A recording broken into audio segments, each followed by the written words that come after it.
This is the world map in 1900, and this is the same map in 2026. As you can see, the modern world looks vastly different when compared to 1900. The most noticeable difference are the European colonial powers that ruled over most of the world. They don't exist anymore. After the 1940s, most of these colonial territories gained independence. Let's start the video by talking about global population numbers. Today, our Earth holds about 8.3 billion humans, whereas in 1900 that number was only 1.7 billion. This is more than a five-fold increase in world population in little over a century. The reason for the massive increase is a rise in healthcare quality, less large wars since the 50s, and more readily available food for the global population. But has the growth been the same in all countries? Let's find out. These are the top 10 largest countries in 1900 by population. Note that these numbers include colonies. The top two countries are the British Empire and Qing China. Together, these two empires made up almost half of the world population. The next three spots are the Russian Empire, the United States, and France. The last five were Germany, Austria-Hungary, the Netherlands, Japan, and Italy. Out of the 10 largest countries in 1900, 7 were European, 2 were Asian, and 1 was American. But for many of these European countries, most of their population actually lived in their colonies. So let's now show the exact number of people who lived in their modern-day borders compared to the colonial population. Here I have split their metropolitan population on the left and their colonial population on the right. It is clear now that most European countries had most of their people living in Europe. Britain, France, and the Netherlands had more colonial subjects than metropolitan citizens, and Russia, Germany, Austria-Hungary, and Italy had more people within their homeland. Austria-Hungary didn't even have any colonies. Let's now compare these numbers to the largest populations in 2026. As you can see, there is a massive difference. India has overtaken China as the largest country on Earth. And remember how China, along with the British Empire, made up almost half of the globe's population in 1900? Well, adding up modern-day India and China does not give you the same result. This means that the rest of the world has had a larger population increase than India and China together. This is mostly down to China, as we can see that India had a significantly smaller population than China in 1900, but more about that later. Out of the 10 largest nations on Earth, only one is located in Europe in 2026, whereas in 1900 it was 7. The only one that's left is Russia, and its population is only slightly larger than the population of the Russian Empire in 1900. It has declined considerably on the leaderboard, falling from number 3 to number 9.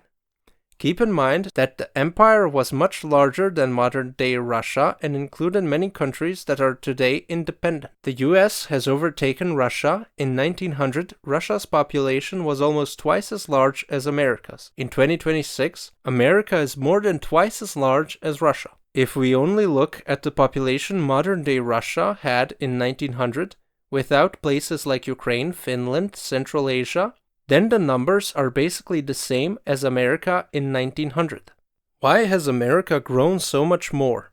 One explanation is that Russia lost far more people in the two world wars that came after 1900 and the Russian Civil War that happened between the two. Russia also became communist, which made the population poor and eager to emigrate in search of better opportunities elsewhere. Even in 1900, Russia was far poorer, so many people moved to places like America. The immigration waves continue until today. America also had massive inflows of immigrants from other places in Europe and other continents. Lastly, America also had a higher birth rate than Russia, so the difference in population is expected when taking into account all these factors. Let's now compare the population of India, China, and Pakistan today to 1900. As you can see, China had almost twice as many people as India did in 1900. But today, India has managed to overtake China. How did this happen? Both China and India were poor in 1900, so they naturally had a high birth rate. But unlike Europe, which was already urbanizing, and the birth rate started to decline, in India and China it remained high right when healthcare and medicine improved to decrease infant mortality. The reason India overtook China is because of the one-child policy that was implemented in China and urbanization that started sooner in China. Comparing the 1900s numbers to the 2026 numbers, we can see that the big European nations have dropped out of the top 10 and been replaced by countries like Indonesia, Brazil, and Nigeria. This reveals where most of the exponential population growth since 1900 has been happening, that being Asia, Africa, and the Americas. India and China remained steady as the top two most populous countries, and America gained a spot, going from number 4 to 3, maintaining a significant lead over Indonesia for the bronze medal position. Let's now compare the populations of the United States, China, India, and Mexico to the populations of Germany, France, United Kingdom, and Italy in 1900 to 2026. You can clearly see how much more non-European nations have grown in this period compared to European ones. This is because the birth rate decline started earlier in Europe than elsewhere on the globe. America also had far more immigration than Europe, and most of it came from Europe. And Europe lost more people in the two world wars. Most European countries today would have decreasing populations if it wasn't for immigration keeping their numbers steady. Now let's compare continents, and let's add percentages. Asia has remained the most populous continent, Africa has overtaken Europe, and South America has overtaken North America.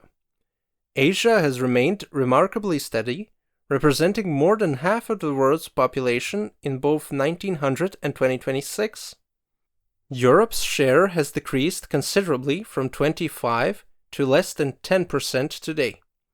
Africa's share has increased by a factor of 2. Now let's go continent by continent, starting with Europe. These were the largest European countries together with their colonies in 1900. Now let's compare that to their modern-day populations. What we see is that most of them experienced an increase of population. Even without their colonies, the notable exceptions are the UK and the Netherlands. Now let's compare the population of their modern-day borders in 1900 to today. This means we take away the colonial numbers.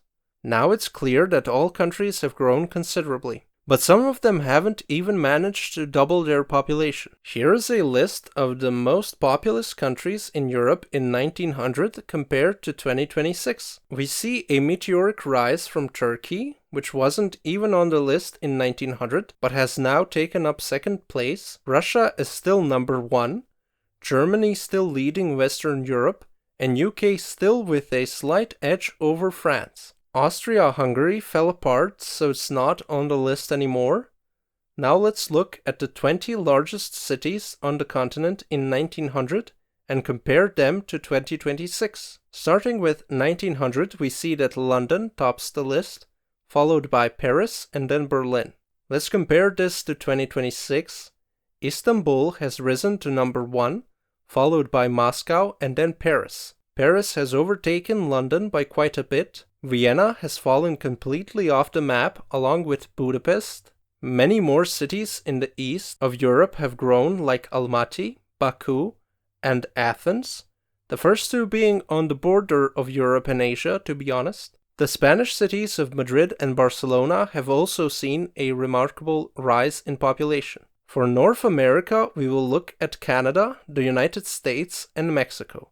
As we can see, Canada and Mexico had crazy increases, and the United States also had a very significant increase in population. Looking at Canadian cities, none of them had more than 1 million citizens in 1900, which is understandable since the whole country had only 5 million inhabitants. In 2026, all of the 5 largest cities have more than 1 million people. In 1900, all 5 of the cities were located on the eastern shore of Canada, whereas in 2026, 3 of the 5 are on the west. Also, Quebec went from having 2 cities in the top 5 and having the largest city, to having only one, which got overtaken by Toronto. Taking a look at America now, New York has remained the largest city in the country. Only 3 cities in 1900 had more than 1 million people, whereas today all 10 have more than 1 million. Los Angeles had a meteoric rise, not even being on the list in 1900, but taking up the 2nd spot in 2026. And we clearly notice that the large cities are much more spread out in 2026, whereas in 1900 they were mostly concentrated in the northeast of the country. Pivoting to Asia now, we will start with India, Pakistan, and Bangladesh. Not much to say here, just look at the numbers. Now on to East Asia. We've already spoken of China and India, so now let's take a look at Japan and Korea. Both have experienced significant population growth, outpacing the growth of Europe. This can be explained by Europe being on average much richer than East Asia in 1900 and having urbanized earlier. Also, Korea is split in 2 countries today, so you'll have to combine the 2 numbers I've displayed here. Lastly, let's look at some South American nations and also Australia for some reason. Brazil, Argentina, Colombia, and Australia all experienced massive increases in population, though Argentina was slightly lower than Colombia's, so Colombia now has more people than Argentina in 2026. All of these countries, except for Colombia, experienced large waves of immigration, mostly from Europe, although only Australia's continued past the first half of the 20th century. Now you must like and subscribe, and I'll see you in my next video.